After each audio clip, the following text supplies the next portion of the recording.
Well, it's certainly related. I think often when people hear the phrase value alignment, they think that the goal is to build an AI system whose values are aligned with those of humans. And I think that leads to two misconceptions. One is that it's the AI system is kind of adopting the values, right? So if you're a vegetarian family and you buy this domestic robot that's going to cook food for you, you want it to be a vegetarian. Even though it doesn't eat, you want it to have vegetarian values so that it only cooks vegetarian food. That's not the right way of thinking about it. The right way of thinking about it is you want it to understand what your values are, but if your friend next door borrows it to do a barbecue, with lots of ribs and steaks one weekend when you're away, that's fine, right? It's not going to have a real crisis of conscience about cooking ribs for the next door neighbor.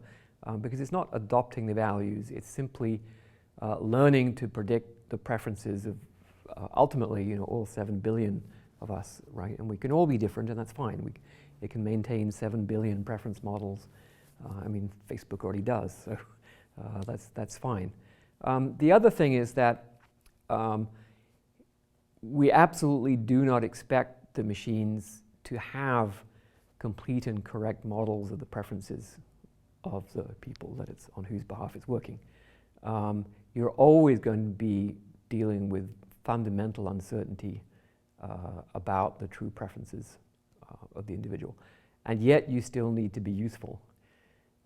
And one important point is that if you're uncertain about the individual's preferences, then it turns out that you're necessarily deferential to them, because you know that they know more about their preferences than you do, which means that if they want to switch you off, that's because you're about to do something that they don't like, even if you don't know that they don't like it, right? And so you're quite happy to be switched off. If you believe you know the objective perfectly, then any attempt to switch you off would just be a mistake, and therefore it should be prevented. And so there's this absolutely necessary mathematical connection between uncertainty about preferences and the deferential behavior of the machine.